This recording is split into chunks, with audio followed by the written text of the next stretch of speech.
Oui, monsieur, je vous écoute. Oui, je peux avoir vos pièces personnelles. Moi, Donnez-moi d'abord votre carte d'identité. Je vous dis que je suis le principal des serves. Du commissariat 10e Basso. Donnez-moi votre présentation. Donc, je vous donne ma carte. Oui. Imbécile, tu es déjà venu en flot pour te donner la carte à un. Comment tu parles comme ça? Hein? Comment tu parles comme ça? Comment tu parles? Tu me donnes ma carte à moi? Oui. C'est ce qu'on vous a pris? Oui. Ok. Quand vous parlez comme ça, moi? Je vais te conduire au commissariat. Tu as compris? Je vais vous mettre en ambassade. J'appelle l'ambassade. Ok, ça va? Voici ma carte. Donne-moi la vôtre. Je n'ai pas aimé regarder. Donnez-moi votre carte, monsieur. Présentez-vous. C'est un contrôle de police. Vous ne bougez plus. Les gars, cette scène rocambolesque, digne d'un film imaginaire, se déroule dans mon cher et beau pays, le Cameroun. Cette scène se déroule chez nous au Cameroun, au continent. Un étranger décide de passer alors que les feux de signalisation sont au rouge. Un automobiliste étranger au feu de signalisation rouge décide quand même de passer. Le policier l'interpelle. Ce dernier refuse d'obtempérer. Le policier demande à cet étranger de se présenter puisqu'il a, on dit, grillé les feux. Oui, je pense. Puisqu'il a grillé les feux, il refuse catégoriquement de se présenter et demande plutôt au policier de se présenter. Le policier se présente, bien évidemment. Et cet étranger décide et insiste en refusant de se présenter. Ce qui m'intrigue encore est que cet étranger menace le policier d'appeler l'ambassade. Oh, bismillah. Nous sommes au Cameroun comme ça, les gars. Vous voyez le résultat? Vous voyez où nous sommes actuellement? Vous voyez où nous sommes? C'est toujours comme ça l'audace qu'on donne aux étrangers sur les Camerounais.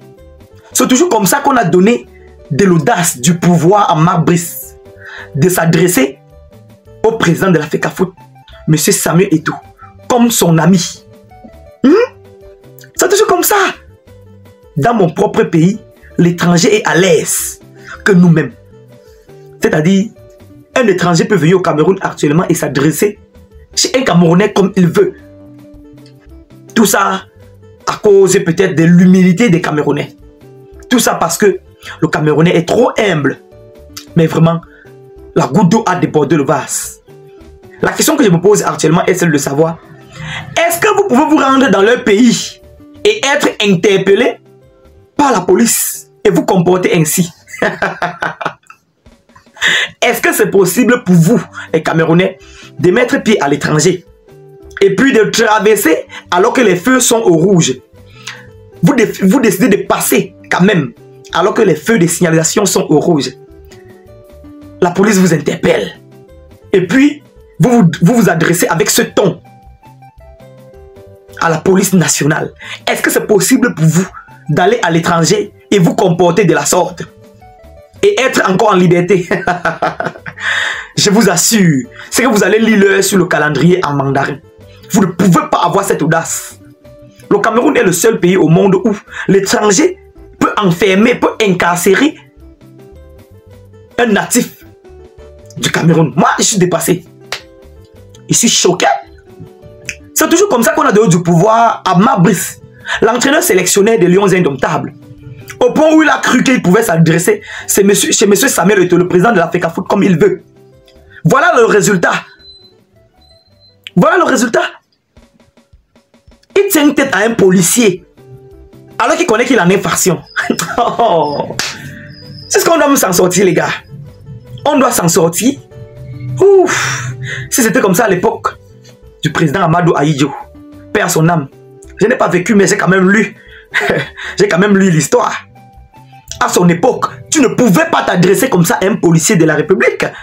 Puis encore, tu es un étranger. On devait te rappeler à l'ordre le plus tôt possible. À l'époque de M. Amadou Ahidjo, ça ne pouvait pas se passer ainsi.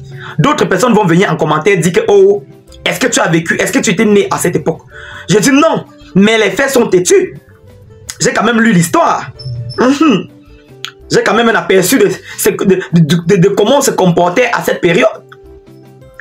C'est-à-dire, tu es un étranger et tu viens au Cameroun. Tu as une infraction, le policier décide de t'interpeller et tu refuses d'obtempérer. Tu menaces même le policier d'appeler les ambassades. Comme si ce sont les ambassades qui vous envoient commettre des infractions en pleine route. Chez vous, c'est impossible. On ne peut même pas circuler dans votre pays en toute liberté. Actuellement, certains Camerounais sont en train de courir dans plusieurs pays au monde actuellement. Le policier n'a même pas demandé si tu as même tes papiers pour être au Cameroun. Il a demandé que tu montres ton identité et tu montres les pièces de ta voiture tout simplement. Chez vous, comme ça, on doit te demander où est ton passeport, où est ton papier tes papiers de séjour, où sont tes patati patata. Mais le policier camerounais te demande tout simplement de te présenter et de présenter les papiers de ton véhicule, ton permis de conduire. Aussi simple que ça. Mais tu le menaces d'appeler les ambassades.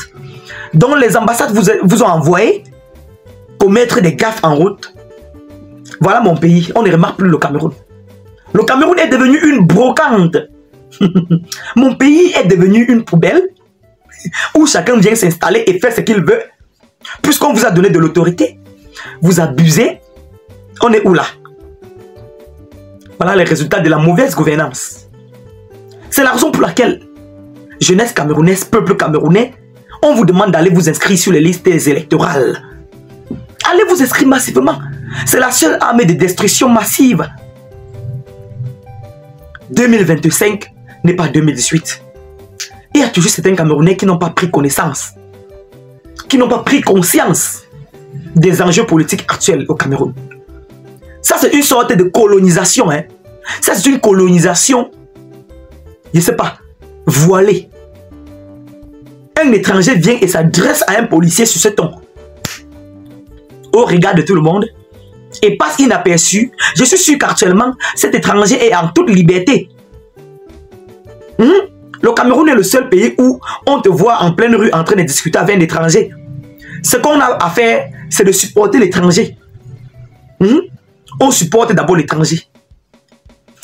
Oh, Seigneur Jésus. Les gars, allez vous inscrire sur les listes électorales. Allez vous inscrire. L'heure est grave, l'heure n'est plus à blaguer. À cette allure, la goutte d'eau a débordé le vase. Enfin, nous n'avons plus notre propre liberté. Donc nous sommes dominés dans notre propre pays. Hey! Non! C'est ça la résultante. Ceux qui disaient qu'ils ne vont pas faire la politique, ou bien ils ne veulent pas faire la politique là, c'est la politique qui doit vous faire. C'est la politique qui doit vous faire. À la fin du 21e siècle, on ne doit plus voir des personnes qui disaient qu'ils ne vont plus faire la politique, qui ne vont pas faire la politique. La politique, c'est l'avenir de tout un pays. La politique, c'est l'avenir du Cameroun. En cette période où le Cameroun traverse des problèmes en politique, les gars, allez vous inscrire. On ne doit pas seulement vous forcer. Les agents de l'ECAM sont partout dans les coins. Allez-y munis de votre carte nationale d'identité. Je ne sais pas quoi dire. Tout ce que les Camerounais savent faire actuellement, c'est aller sur les réseaux sociaux, se diviser, créer de la haine. Le tribalisme. Oh, telle personne ne peut pas être président. Oh, telle personne ne peut pas être président de la République. Oh, voilà les discours que ces gens-là ont pu mettre ça dans l'esprit des Camerounais. C'est avec ça qu'ils vous dominent actuellement. Si vous ne prenez pas conscience, il doit se faire tard. D'ailleurs, je pense qu'il se fait même déjà tard, mais il ne se fait pas trop tard. Vous pouvez encore prendre conscience. En tout cas, je ne peux pas dire plus que ça. C'était qu'il ne faut pas. Portez-vous bien.